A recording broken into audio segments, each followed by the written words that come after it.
Coucou tout le monde, je suis ravie de vous retrouver pour cette nouvelle vidéo qui va être un book haul. Comme vous le savez, je fais un book haul environ tous les 2 mois pour essayer de regrouper tout ça.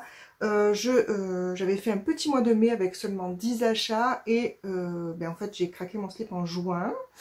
Donc je pensais que la vidéo serait pas très longue, mais en fait finalement ça risque d'être un petit peu long. En fait, ce qui s'est passé, c'est que le mois de juin, c'est le mois de mon anniversaire. Et du coup, j'en ai profité pour me faire un petit peu plaisir. Et voilà, donc j'ai un petit peu dérapé. Mais je vais essayer de vous faire ça assez vite. On commence donc par les 10 achats du mois de mai. J'avais précommandé La Cité de laiton de S.A. Chakraborty aux éditions de Saxus en hardback. Moi, je le trouve très joli. Voilà comment ça donne à l'intérieur. Franchement, le dos est magnifique. Donc, et en plus, à l'intérieur, vous voyez, vous avez la carte. Franchement, très joli roman. Je ne me rappelle plus du tout de quoi parle cette histoire. Je ne suis même pas sûre d'avoir un jour regardé le résumé. En fait, je sais que c'est de la fantaisie orientale et j'en lis pas beaucoup, mais je sais que ça me plaît beaucoup, donc j'avais très envie de tenter celui-ci.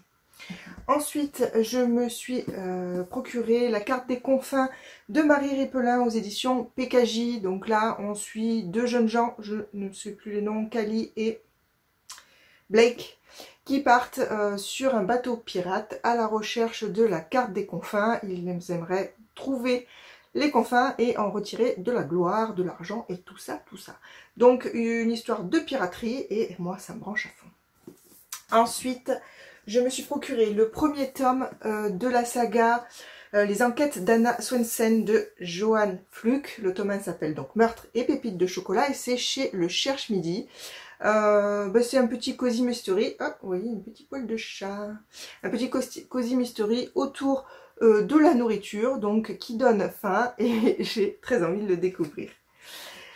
Ensuite, j'avais participé à une campagne Ulule pour me procurer Atypical Pso de Megara Nolan. Donc ça c'est le tome 1. Regardez comme il est beau, franchement. Donc c'est un space opéra avec l'intérieur comme ça. Franchement, je le trouve très beau. L'illustratrice est Karine Degore. Voilà. Et j'en suis très contente. Donc c'est un space opéra et ça a l'air vraiment très sympa. Et je sais qu'il y a pas mal de petites pointes d'humour que je pense que je vais bien aimer. Ensuite, je me suis pris L'Empire d'écume, le tome 1, La fille aux éclatos d'Andrea Stewart aux éditions Big Bang, qui sont les éditions, une des éditions Brajlon. Donc là, on est dans un empire où la magie est faite à partir d'éclats d'eau qui sont prélevés chez les enfants du peuple. Souvent, ce rituel mène à la mort. Donc le peuple gronde un peu. Et c'est dans ces conditions que la fille du roi essaye de faire ses preuves. Voilà, grosso modo. Là encore, c'est un hardback. Un hardback avec une jolie illustration à l'intérieur. Ensuite, je me suis procuré un livre que j'avais repéré sur les sorties livresques du mois de avril, mai, je ne sais plus, bref. C'est Grey de Léonie Swan chez 10-18. Donc là, c'est un universitaire à Cambridge qui décide de mener l'enquête sur la mort d'un de ses étudiants. Et pour ça, il va être aidé par Grey, le perroquet dudit étudiant. Voilà, ça a l'air vraiment top. Ensuite, je me suis trouvé Les incroyables aventures des sœurs Shergill de Balikor Jaswal aux éditions Pocket. Donc là, on suit 3 sœurs qui partent en périple en Inde. 3 sœurs que tout sépare, qui ne s'étaient plus côtoyées depuis des années. Et en fait, elles font ce périple puisque c'est une des dernières volontés de leur mère. Donc voilà. Ensuite, sur les conseils de Miss Caro Livre, je me suis procuré Terminus de Tom Swederlich aux éditions Le Livre de Poche. Donc là, on est avec du voyage dans le temps. A priori, on voyage dans le temps pour enquêter sur des meurtres ou des choses comme ça. Et ça a l'air vraiment super. Et ensuite, je me suis trouvé Silence de Dylan Farrow aux éditions J'ai lu. C'est un premier tome, il faut le savoir. Je ne le savais pas quand je l'ai acheté. En fait, on est dans un univers où écrire, l'encre en fait, provoque une maladie, c'est la mort indigo. Et dans ce contexte-là, on suit, je ne sais plus comment elle s'appelle, Shae, dont le frère est mort apparemment de cette maladie, il me semble, et elle se découvre d'étranges capacités, et elle va essayer de découvrir les dessous de la mort de sa mère ou son frère, je ne sais plus. Son frère. Voilà. Donc, moi, ça me branche vraiment beaucoup. Et le dernier pour le mois de mai, c'est mon tout premier Stephen King. Je me suis acheté le 22-11-63 que j'ai en édition, le livre de poche. Donc ça, c'est un achat d'occasion. Je l'avais fait, c'est une belle brique, je l'avais pris pour pouvoir participer à une LC organisée par Mr. Cabric, ou Monsieur Cabric, Mr. Cabric. À chaque fois je me demande, il faudrait que je lui pose la question. Bref, et voilà, je l'ai déjà lu et vous en entendrez donc parler très prochainement dans un point lecture. Voilà donc pour mon petit mois de mai qui était somme toute assez raisonnable. On attaque maintenant pour le super mois de juin. J'ai commencé par une petite commande dans laquelle je me suis procuré La deuxième femme de Louise May aux éditions Pocket. Donc là, je pense que ça parle de violence conjugale. Voilà. Donc c'est un roman qui était conseillé, qui est toujours d'ailleurs conseillé, toujours par Dorian de la chaîne Monsieur Cabric.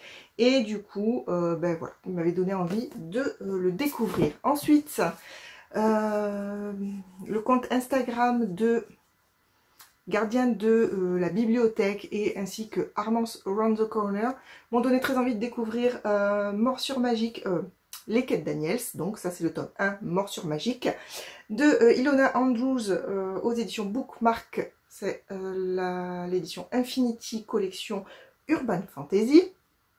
Donc je ne sais pas trop de quoi ça parle, de magie, peut-être de métamorphe, bonne question, je vais vous dire ça.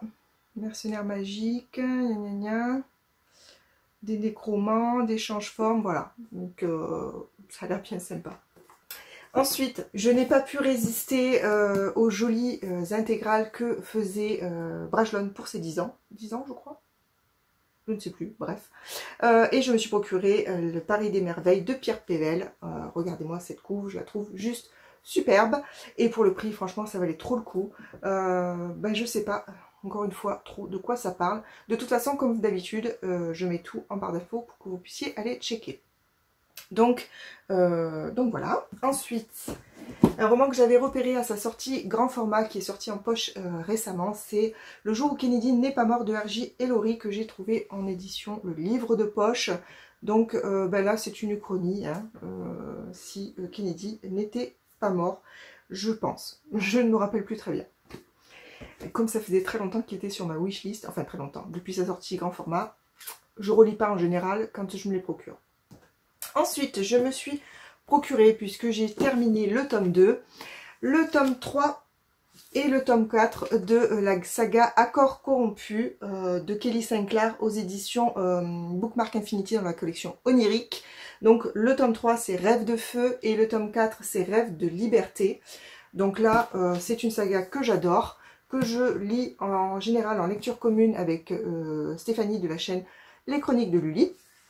Et je pense qu'on va continuer comme ça. D'ailleurs, il faut que je réponde à sa vidéo.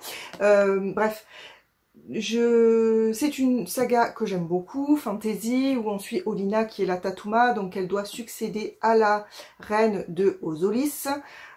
Sauf que pendant la visite de Glacium, d'une délégation de Glacium qui est le pays voisin, il se passe un événement qui fait que tout ne va pas se filer comme sur des roulettes, on va dire.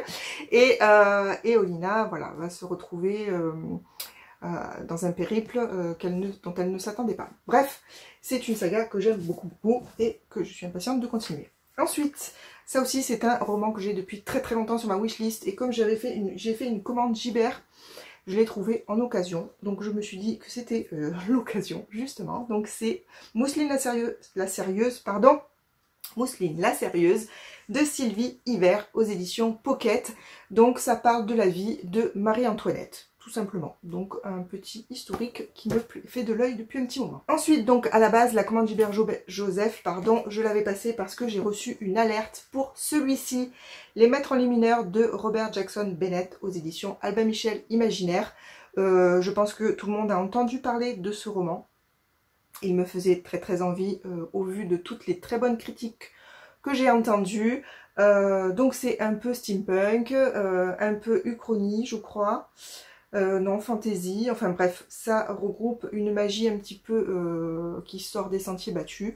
Et j'avais très envie de le découvrir. Ensuite, je me suis commandé, ça commence à être loin, L'homme battu d'Olivia Coudrine aux éditions Le Cherche Midi. Donc ce roman je l'ai déjà lu, c'est une jeune fille, je l'ai lu et je me rappelle déjà plus du prénom, Justine il me semble, oui c'est ça. Donc Justine qui raconte son enfance pendant laquelle sa mère, très autoritaire, à la limite plus que ça même, donc a maltraité son père. Donc voilà, un peu la vision de la violence conjugale dans l'autre sens au niveau des sexes. Voilà. Je vous en parle bien sûr bientôt en point lecture. Et ensuite, toujours d'occasion, chez Gilbert Joseph, je me suis pris Émissaire des morts d'Adam Trump-Castro. C'est le tome 1 de la saga Andrea Corte, il me semble. Donc, c'est chez Albin et Michel Imaginaire. Il a juste un petit peu la page cornée en bas et là un petit peu. Mais franchement, dans l'ensemble, il est en bon état et je suis plutôt contente vu le prix auquel, enfin le prix du neuf, voilà. Donc là, on suit Andrea Corte qui a assisté à un génocide et au massacre de sa famille. Elle est devenue, alors je me rappelle plus, elle est devenue diplomate, je crois. Voilà, enquêtrice pour le bureau du procureur en fait. Et elle doit enquêter sur des meurtres qui se déroulent dans un endroit qui est dirigé par des intelligences artificielles et elle doit éviter bien sûr tout incident diplomatique. J'ai là aussi vu beaucoup de très bonnes critiques qui m'ont donné envie de découvrir ce roman. Et j'en ai profité, comme je passais une commande chez Gilbert, pour de l'occasion, pour me procurer trois suites, enfin la suite de 3 tomes d'une suite de sagas que je lis, c'est les Mercy Thompson de Patricia Brinks aux éditions Milady. Donc je me suis pris le tome 6, La marque du fleuve, le tome 7, La morsure du givre, et le tome 8, La faille de la nuit. Donc là on suit Mercy Thompson, qui est en fait une métamorphe et qui vit au milieu des vampires, des loups-garous, et qui a tendance à se mettre dans des situations toujours un petit peu délicates et inconfortables. J'aime énormément les personnages de cette saga. Ensuite, je me suis procuré en poche les Frangines. Je l'avais, Frangine tout court d'ailleurs, je l'avais repéré à sa sortie grand format, c'est de Adèle Bréau, et là je l'ai pris chez le livre de poche. Donc là, on parle de 3 sœurs qui se rejoignent dans leur demeure familiale une année après qu'il y ait eu un drame dans celle-ci. Donc j'en sais pas tellement plus, c'est une histoire familiale et ça me branche beaucoup. Ensuite, on reste dans les sœurs puisque je me suis procuré Blood Sister de Jane Cory aux éditions J'ai lu. Donc là, on est aussi dans une histoire où 3 petites filles rentrent de l'école, une disparaît, voilà, une d'entre elles disparaît. Des années plus tard, on va retrouver les 2 qui n'ont pas disparu et dont l'une est en dépression, ne s'est jamais remise, et l'autre fait comme si de rien n'était. Voilà, donc ça me branchait beaucoup. Ensuite, je me suis procuré, suite à une recommandation d'Armance sur Insta, le premier tome des Loriens de Pittacus Lore, pardon, qui s'appelle numéro 4 et qui est sorti aux éditions J'ai lu. Donc là, il me semble que c'est 9 extraterrestres, on va dire, qui ont été envoyés sur Terre. C'est les derniers représentants de leur peuple, je crois, quelque chose comme ça. Et ils sont poursuivis par des ennemis qui les assassinent les uns après les autres, sachant qu'ils doivent, pour pouvoir les assassiner, le faire dans l'ordre.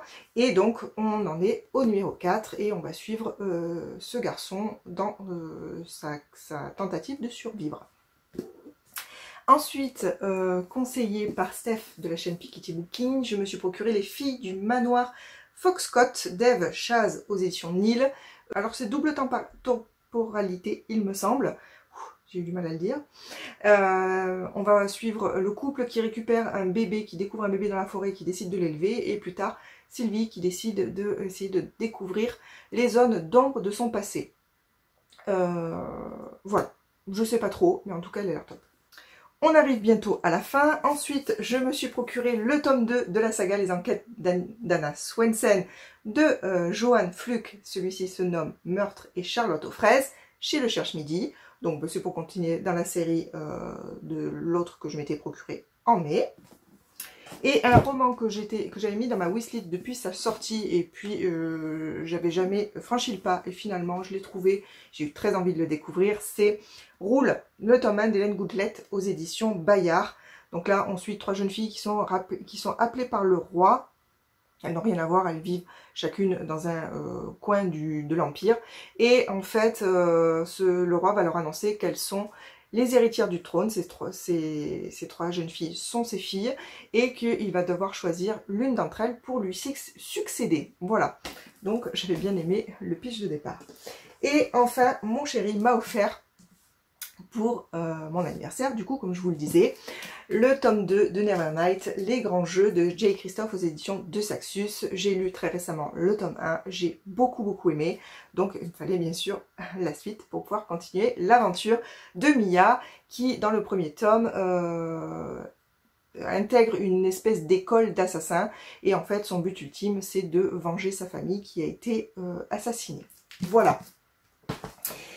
Voilà, ça en fait beaucoup.